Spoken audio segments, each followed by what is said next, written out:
Butterflies by Grace, Defined by Faith, will host Thrive, an educational and empowerment workshop, Saturday, December 5th at 12 p.m. Pacific Standard Time, 2 p.m. Central Standard Time, and 3 p.m. Eastern Standard Time. The workshop will be facilitated by L.Y. Marlowe. For more information, please call 601-953-5747.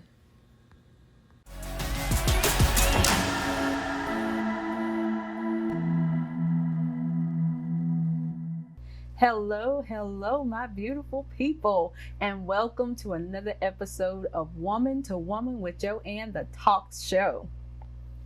I am so excited to introduce to you our beautiful guest, the beautiful Miss Angelique Lee, who is a candidate for City Councilwoman Ward 2.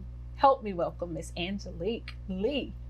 Thank you, Joanne, Welcome. for having me. I am so excited that you decided to come and join us on today. Thank you. We're going to talk, we're going to have fun, and we're going to get to the business at hand. Good, I'm ready. Yes. So, with Woman to Woman with Joanne, of course, if you've ever watched any of our shows, my number one or first question is always tell us where you were born and raised. Okay, well, I have a unique story, Miss Joanne. My parents went to Tougaloo and graduated and then decided to move abroad in Germany and work for the Department of Defense as educators.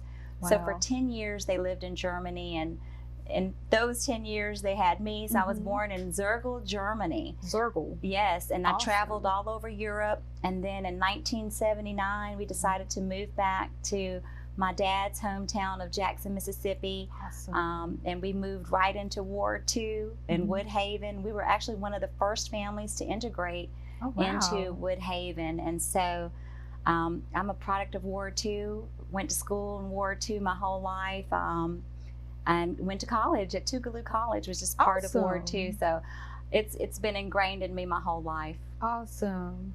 So, I also like to know, talk to me about your experience growing up in Mississippi. What has been your experience? Well, I've loved growing up in Mississippi. I didn't really value it until I moved. Yeah. When I moved right after college, I moved to Texas to start teaching as a public school teacher. And it's a lot faster. Yeah. It's, a lot of exposure to things that I had never seen before. So, and then I moved to New York.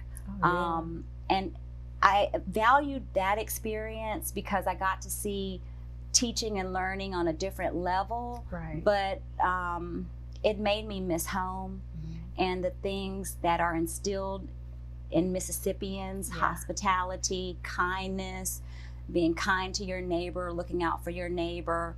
So those were the things I really missed when I lived up north. So when I relocated back to Mississippi in 2008, those were the things I longed for: family, just that sense of home, the kindness of the people.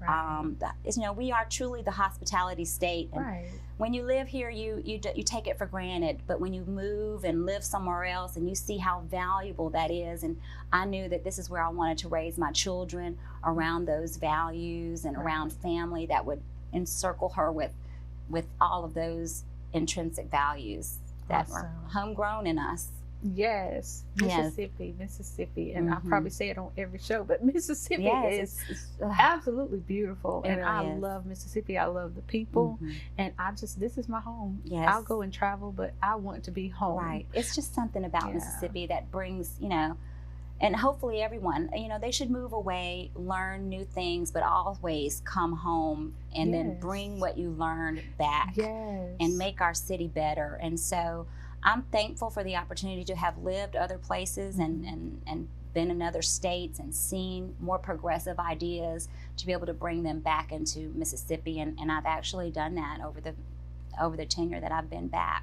Awesome. So talk to us a little bit about Angelique and her college life. How was college and Tougaloo and all of that? Well, I love Tougaloo. I mean, my parents went to Tougaloo, and I didn't even have a choice of where I was going to go to school. It was always known that I would go to Tougaloo. And I loved it. I mean, just knowing everybody up there, everyone knew my family. If I was not in class, they called my dad, they called my mother. It's that homey feel.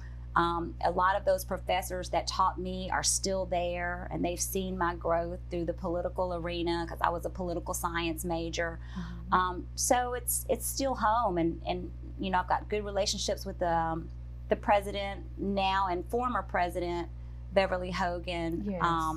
And you know, Tougaloo is so special to me. My parents went there. My mother was a freedom rider from Tougaloo. She's part of the Tougaloo Four. Awesome. So her and a couple of friends, you know, they got together and decided they were going to do the first in-state boycott of the Mississippi Trailways bus lines. Awesome. And so Tougaloo is special to me. I've gone up there with my daughter to visit the chapel, and my parents when they had their 50th golden reunion. And my daughter said, I'm going to go to Tougaloo. And I said, you sure are. That's not even in question. So Tougaloo is special to me and will always be. I'm a Tougaloo queen, Eagle queen. Right. Yes. So tell me, I know, and we'll move on from here, but tell me what was your mom's name? Mary Harrison Lee. Mary Harrison Lee. Yes, she is one of the Tougaloo Four. Yes, ma'am. Awesome. Yes, ma'am. Come from greatness. Yes, it's ingrained in me. It's ingrained in me. Yes, awesome. She spoke up for the voiceless and stood up for those that couldn't stand up for themselves. And I've done that my whole life because she's taught me to do that. Yeah. I'm so thankful for everything she's taught me. Yeah. Joanne. Yes. Okay. Thank you, guys. We're going to take a short break, and we'll be right back with Woman to Woman with Joanne.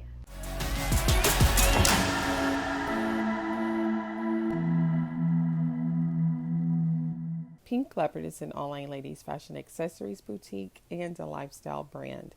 At Pink Leopard, you will find ladies' earrings, a door opener, bracelets, brooches, and many other fashion accessories. Visit us at www.mypinkleopard.com and join our mailing list so you can stay in touch with us. That's www.mypinkleopard.com.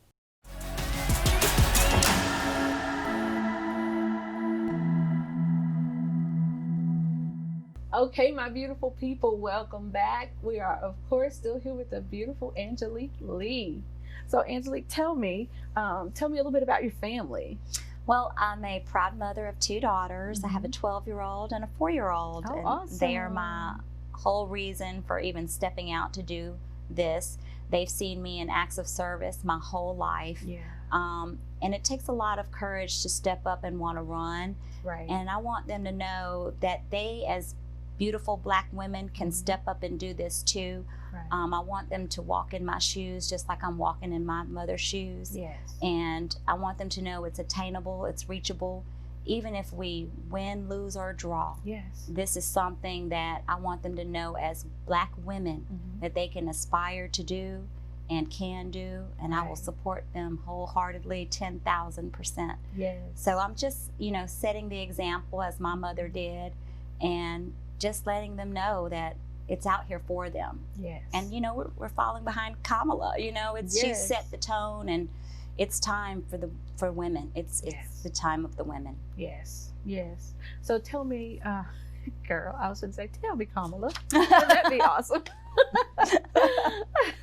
So, Angelique, talk to us about your motivation behind running for a city councilwoman. Well, Joanne, I've always been the type of person that if I see something, I'm going to step up and do something about it. And right now, our ward is in need of leadership and repair. It needs economic development brought back in. We are dealing with a lot of infrastructure issues that we need repaired and addressed immediately. We need to look at our school systems within Ward 2 and see how we can better our school systems and do prevention programs with our children that will keep them from going into a life of crime. So we need to start tackling the issues in Ward 2. And I've just decided to not be the one that will sit there in the ward for 40 years and complain about it. I'm going to is we're going to step up and do something about it. So Right. that's what we're doing. We're offering ourselves up for service. We'll be an ear for the community. We will always put their needs and objectives first, and then from there we will get whatever they need done. I know those are lofty goals, but Yeah. as a mother, as a resourceful businesswoman, I've always gotten what I wanted done, and I will do the same for those constituents. Awesome. So tell me, have you ever run for any office before? This is your first time running for a Oh political my gosh, office? Joanne, this is my first time Oh, running for yay. office. I mean, I've run several campaigns. It's important to me to get the right people elected into office. Yes. And, with my background being in education, I've been a teacher, I've been a lobbyist for education, I've lobbied for K-12, higher ed, and for teachers for almost 10 years. Awesome. So it's important to me to have people elected into office that will always prioritize children, education, and their needs, especially as a mother. Those are just important. So I've worked on several campaigns getting pro-public education candidates elected into the Mississippi State Legislature.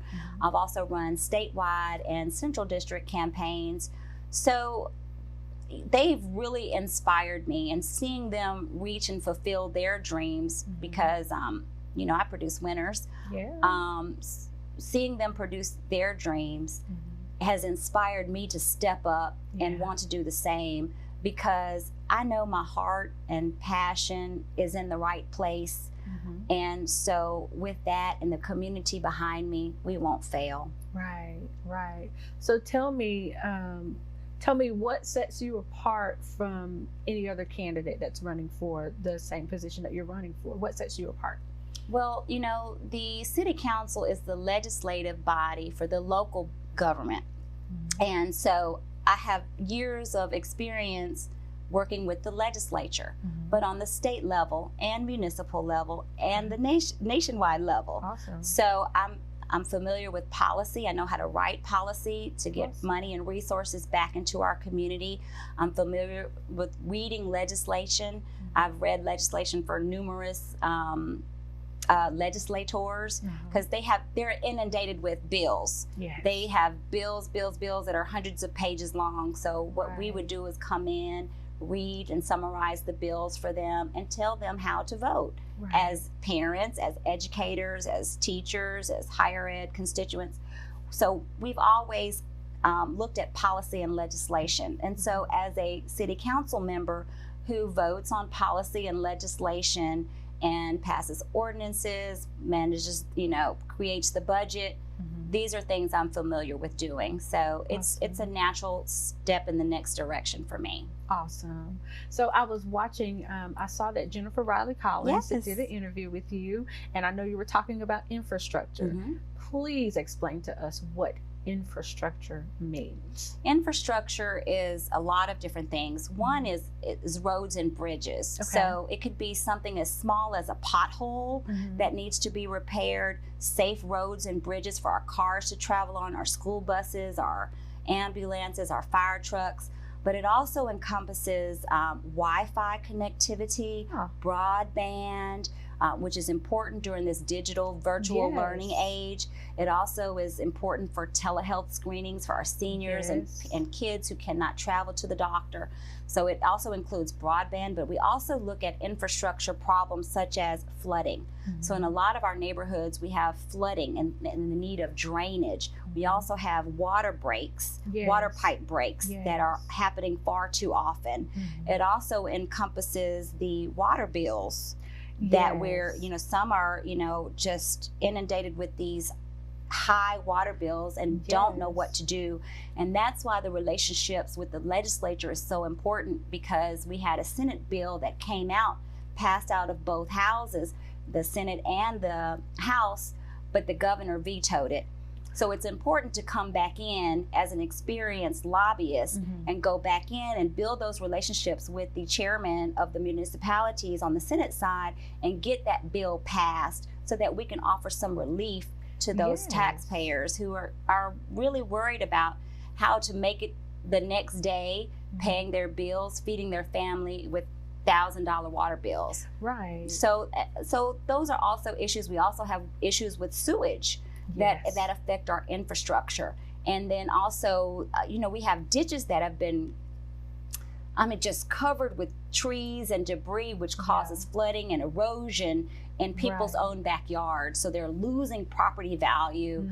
So those are all parts of infrastructure. Okay. And in my 100 days, once elected, I have a 5-year maintenance plan that we're going to roll out in tandem with the neighborhood associations, where we will go out and address every street and list them from worst to best, and work with the mayor and the public works department about getting some of those potholes filled and some of those drainage, the sewage systems fixed. Right.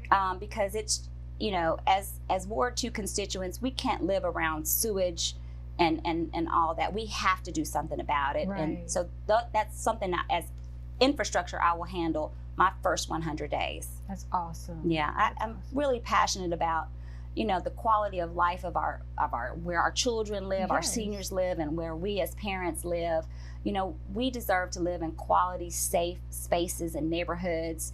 And so that's important to me. And so that's one of the things I know I will tackle my first 100 days. Awesome. And I'm praying that you get all the support that you need. Thank you. Behind you to Yes. do that, because I've seen couches on the side of the road. Yes. Yes, there's a lot of trash and debris. We've done, a drone study, and then we've driven the ward and really did a really good assessment of the things that need to be addressed right away. And a lot of it is trash and illegal dumping happening across from churches, from senior homes, from neighborhoods, too close to where our children live, dead animals. We have to do something about that. And so I've actually contacted, some neighborhood associations and Pastor Jerry Young, who owns the New Hope property, the Broma Shopping Center that's dilapidated, and trying to initiate a cleanup. We have to revitalize and beautify our space. Right. And with that, we can bring in more businesses back into our area. But first, we have to clean up the area. So do you know, I don't know why people, I've never really thrown away a couch, or if I did, but what do they do with it? If you got an old couch, do you know what to tell the people to do with the couch instead of dumping it across the street? I honestly don't. I would rather you donate it to, some of those couches, some people sitting on the floor, and they would, someone's treasure or someone's trash is someone's treasure. Exactly. But leaving it on the side of the road, it's that's definitely just not the answer. Yeah, we cannot do that in our own wards. And even driving through, we've seen toilets. Just toilets lined down the streets, heading into a really affluent neighborhood, and that is unacceptable to me. We deserve better. We must demand better, and we must do something about it. And so that's one of the reasons why I decided to step up, Joanne. I just cannot drive by that every day. And exactly what you were talking about, where they have a lot of trash and couches, is across the street from my church. Wow. And so it's personal. Yes. It might not be where I live, but this is where I worship, and where neighborhoods are around that have Green Elementary around that area. So families pass through that every day, and to me, we just can't let that slide. And we might need to make harsher punishments for those that, if they're caught doing that illegal dumping. We have to do something to enforce, stricter laws. Even in Presidential Hills, back behind that park, there are tires, and people just, we cannot live like that. We are too affluent a ward to have that around us. Right. Awesome. Okay, you guys, we're going to take another short break, and we'll be right back with more Woman to Woman with Joanne.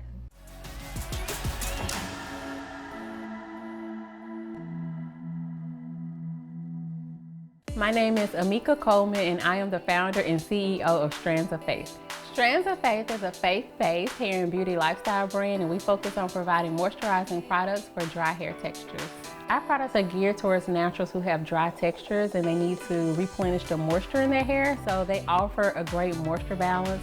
And also for those naturals who want to grow their hair to long lengths, our products are great because they offer length retention.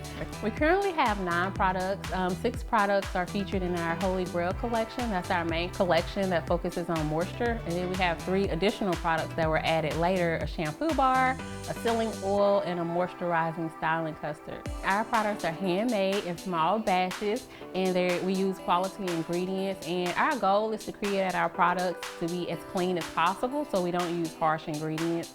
And also, I test each product on my hair first before they're ever placed in the hands of the consumer. We pray over each of our products, and they're made with a ton of love and a lot of faith.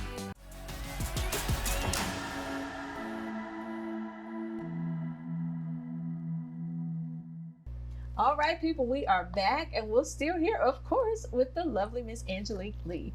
So, Angelique, tell us, what do you want the people of Ward 2 to know about you that they may not know? Well, I want them to know that my heart is in this. I didn't sign up because I have other people trying to put me in the race for ulterior motives. Right. I wanted to step up because I really see the need, and I have the relationships and resources to get those things done. Right. And so they need someone that can hit the ground running. I mean, I think we're tired of old recycled leadership. They need someone young, new, and fresh. Yeah. That can come in and get things done. And I feel that that person is me. I've always had a heart for service. I'm going to be the Ward 2 representative. Awesome. And, you know, that means from how I carry myself all the way down to making sure that their needs are taken care of, being accessible and being a listening ear. Right. I just want the voters to feel confident that when they vote for me, they're voting for themselves because I will represent them the way that they would want me to. Awesome. Awesome. So tell me, running for a political office, how has this journey been so far for you? Well, Joanne, I actually love being on the campaign trail. I mean, I've run so many campaigns, and I mean, it's sleepless nights because I mean, it's almost like being a teacher all over again. You can't sleep because you're thinking about the next day, down to the very last detail. And so as a candidate, I thought that I would be able to release some of that and let my team take some of that pressure off me, but I can't. Yeah. I mean, I just love it. I love being out with the community. I love knocking on the doors. Yeah. I love asking them, what is it that you want to see addressed? Right. Because I want to make sure we do a good community survey so that we can properly address in order the needs. So we've been, writing it down as we go and knock on doors. And that's what I love to do. I'm a people person. Joanne, I mean, this is what I'm built to do. Yes. It's not about the TV, the cameras, the picture giving away turkeys and stuff, because we do all of that. We just don't feel we need to advertise that. Yes. If we're helping people, we're helping them because it's our genuine love to help. Right. It's not for a photo op. It's not for, for press. We just want to step up and do what's right for the community. So I've been loving it. I mean, I just love every aspect of it. I mean, the debates, I've loved that because a lot of the times I've been behind the scenes. Yeah. So people have never heard me talk. No. Okay. So this is their first time, hearing me with my opinion. Right. They don't know I'm the ghostwriter behind the candidate, but now they get to see that, I am qualified. Yes. I'm ready. Right. I'm ready, Joanne. I really feel I'm ready. I never thought that I would want to run for office. It was never in my sight. I've lobbied. I lobbied the legislature. It's a great, prestigious job. And I thought I had reached my plateau of where I wanted to go. But the Lord has called me to do something else. Yeah. And when it first came out my mouth, Joanne, that I was going to run for this, I sat there and said, did I just say that out loud? And I know I did, because I came back again with conviction and started putting together a plan and started writing out my campaign strategy. And I said, oh yeah, I'm going to do this. Yes. And so it became really, really real. And I kept trying to talk myself out of it, called friends like Jennifer Riley Collins to talk me out of it. And they were, no, it's your time. Yes. It's your time. And so I just stepped into that belief, Joanne, and stepped into my own skin, and here I am. You are here. Yes. I want to ask a question. If you don't win, all of the work that you're doing, going door to door, asking people what's important to them, what can we do to help you step by step, what do we need to do? If you don't win this election, will you be able to work with the person who does to see if they will take the necessary steps to actually achieve still what these people in the ward need? How would that work? Definitely. You know, Tyrone and I have known each other, forever. We're good, friends. We have friends of the family. We've known each other forever. So of course I will work with him. Definitely. Even if we don't win, Joanne, the projects that we have going on are still going to go on. I have, a project that I'd like to bring to Tougaloo College that will impact the Barack Obama high school, and I have a project that I want to work on with Callaway High School. I'm also working with Green Elementary now to make sure that we don't fall behind while our students are virtually learning and have to still take that third grade reading gate. So we're putting measures in place for them to help assist them. So those are things I'm always going to do. I'm always going to help my community. And I'd still like to work with my neighborhood association. And it would behoove Tyrone to embrace me, if he's the winner, to be an advocate on the ground, because I have those strong relationships, and we together could get some great things done. Awesome. And I didn't mean to be a negative Nancy. Oh, but, no. I want to make sure that people know that no matter what, somebody is fighting. The work is still going to get done. The work is still going to get done. I've always been about the work, and that won't stop if I win or lose. Awesome. Yes. Awesome. Now, with the last few minutes, and of course we've talked about this before on the show, but talk to the people about how important it is for them to vote during these local elections. How important it is, because it affects them. Yes. This is the election. The local election is what drives money and resources back into our community for education, for roads and bridges, for infrastructure, tax bases, all of this. It's voting in your local election is so much more important than voting in your nationwide elections, because this directly affects you and your quality of life on an everyday level. So it's important. And so I just encourage everyone, whomever you're going to vote for, I would encourage you to vote for me, but definitely get out and vote, exercise your right to vote, and bring your kids and show them the example of voting. It's very important to start setting that tone now. Yes, definitely. Well, Woman to Woman with Joanne got your back. Thank you, Joanne. Thank you. I will represent Ward 2 to the best of my ability. And I really believe will. that you I will. really will. I feel your passion coming through. I feel it. Thank you. I feel it. So, is there anything else that you want to say to the people? Tell them how they can reach you if they have questions, if they want to have you talk with them about what your goals are as far as Ward 2 and all of that. Tell them how they can reach you, and then tell them to vote for you. Yes, well, my website is AngeliqueLeeWard2.com. You can go there, see a little bit about me, some of the issues that we would like to tackle, our first 100-day plan to address blight, infrastructure, economic development, crime, revitalization, and beautification. You can also click on that link to donate. We definitely need money for our last week. This is our last week before December 8th. I encourage you to please go out and vote for me, Angelique Lee, on December 8th to be the first African-American female to represent Ward 2. And I don't take it lightly. I will represent you to the best of my ability. So please go out on December 8th and vote for me. Awesome. Thank you so much, Angelique, for coming to join us on today. This has been wonderful. And I, on every show, learned so much. And this has been a learning experience. Now you just need to move to Ward 2. I know, right? Let's do it.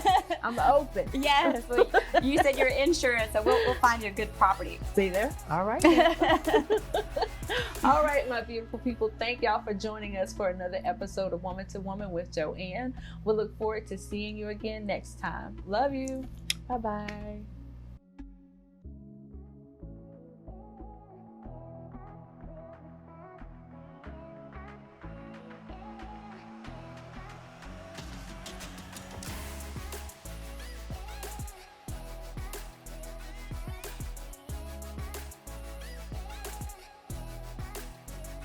If you would like to be a guest on the show, or if you'd like to sponsor an episode, please reach out to us. You can email us at Joanne@womantowomanwithjoanne.com.